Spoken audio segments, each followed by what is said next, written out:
Hey guys, what's going on? Today we're going to bring back some old cast iron that I literally saved out of the trash from a family member that was getting rid of them. This one, you can see it says Wagner on it, so we can see this one just perfectly. And I think that'll come back really nicely. This one you can't make out what the brand is on this. But I think after we clean it up, we will be able to see it, hopefully. I can make out that it does say inch skillet. I'm assuming 5-inch skillet. So we're gonna see if we can't clean these up and take the rust off and bring these back, give them some life. So what I got today, all these products I got were from a big orange home store, and this one was about $30. Blaster metal reuse rust remover bath. So that's the most expensive thing. Then I've got these wire brushes. It's a pack. There's a nylon, a brass, and a stainless steel. These were about just under $5, I believe, for the 3 of them. And then next, I've got 3 of these plastic totes. They were under $2 a piece. They are Sterilite brand, and so 2 for $6 with the lids included. You can get into this and do your own rust restorations, and I'm going to try to make this a series. So, alright, I also want to mention that I am going to use soap, a dish soap.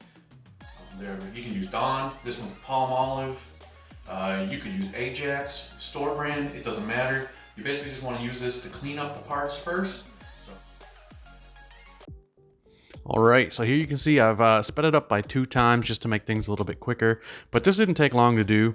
I just put a little bit of dish soap in there with the warm water. So here you can see I'm scrubbing it with the stainless steel brush. I'm just trying to make sure I get in all the corners, anywhere where I see some loose rust that I know I can knock off now, or any dirt. There was a bit of cobwebs and some other debris on here, but this is really easy. You're just trying to knock off anything that's really loose. You don't have to go too crazy on this because we're going to let the rust remover bath do all the hard work. We're just doing some of the surface stuff. So there I go. I finished off with that first one. Took me maybe about 1 or 2 minutes, and bam, onto the second one. Scrubbing all the inside, the corner areas of it. Yeah, go on there with the stainless steel brush and do everything loose. You can see, you can almost make out what it says on the back, but you can't quite yet. You'll see that later. It actually shows up really well. All right, I'll let you get to it.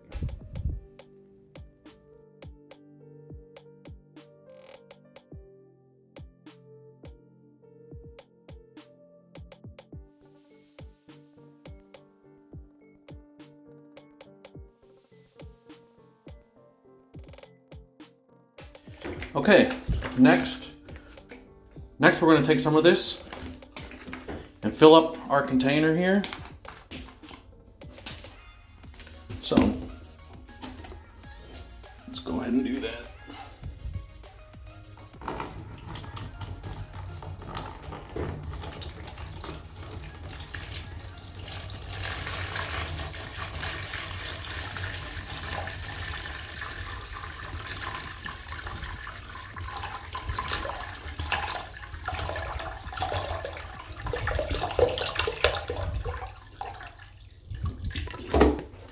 Let's see if that's enough. That's almost the whole bottle.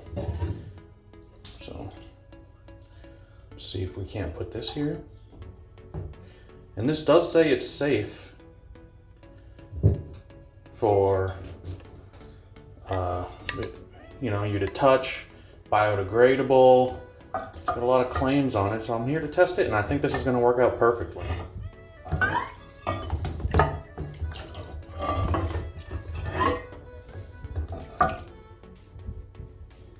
Alright, I'm going to add some more.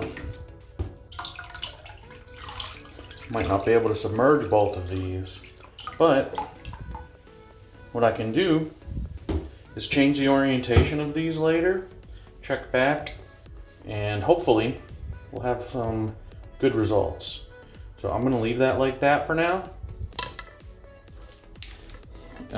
Right here, the handle is slightly out of the bath, but I don't think that's going to hurt it. I'm going to leave it like that. I'm going to cover it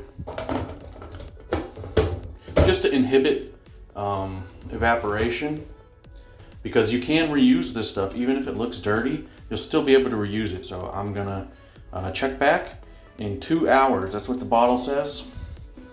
If you see here, it says light rust up to 2 hours, moderate 8 hours, and then after that 24 to 48 hours. I'm gonna test 2 hours first. So I chose to do this inside the tub strictly because outside right now in my area, it is quite cold, and you get better work out of the rust remover bath if you do it in a room temperature or above environment. So I'm doing it inside the house. That's why.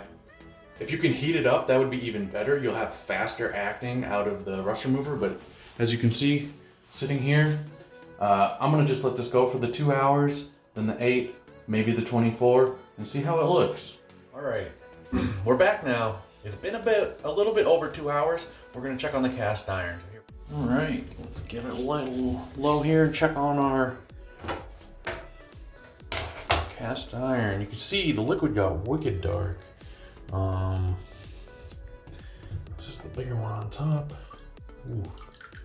You just see that black liquid, rust liquid coming right out of the pan, but it looks really good. I don't know if you can really see, but in person you can definitely tell there's a lot less rust on this. And you can see the bare steel coming up now, especially in this area.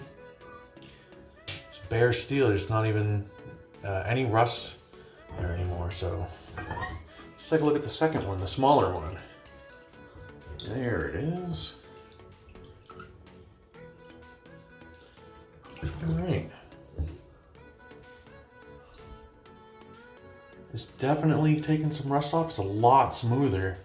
I'm gonna let this go for longer, maybe another 4, 8 hours, or check on it then, and then decide if we need to do the 24 hours. So let's let that back under.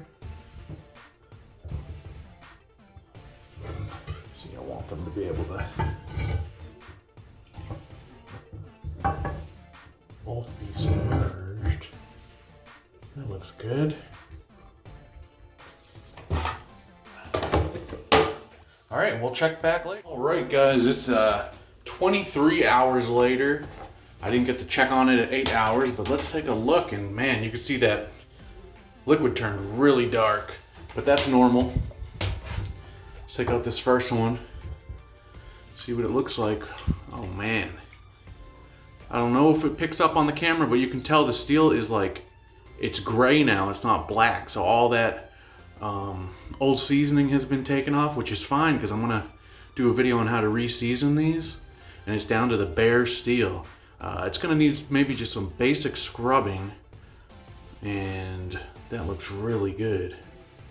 Let's get this one out of the way and check the next one. So we're gonna put this down over here. Number 2. This will be the Wagner one, the larger one. Grab it by the handle here. Oh yeah. Wow, that's really good. This turned out even better than that first one. Yeah, this has just a tiny bit of seasoning left still on the bottom cook surface of the pan, but just about everything has been taken off of this. So yeah, I'm gonna scrub these pans some and see if we can't get them cleaned up to get a look at.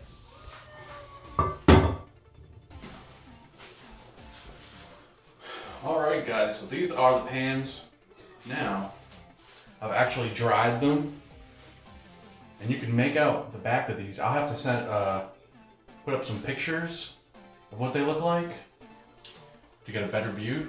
But the Wagner, I mean, it's got the whole seasoning instructions, and it's a 6.5-inch skillet made in the USA. It turned out really good. You can see it's bare steel now.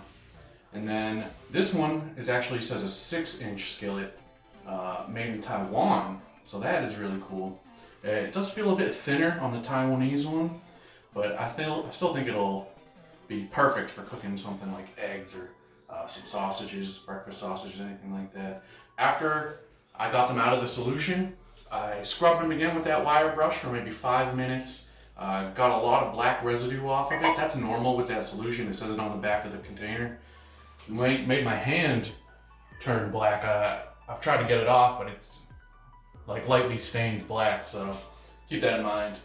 And then I just wiped them with paper towels because, you know, these things have no protection on them anymore. So you can, you know, coat them in oil, or make sure at the very least that you dry them off. And that's what I'm gonna do. I'm gonna dry them off, and I'm gonna make another video on how to season cast iron pans. So stay tuned for that.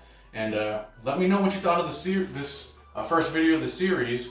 I'm gonna make more videos on restoring some old rusty tools, whatever else I can find. I don't know exactly what, but let me know what you think.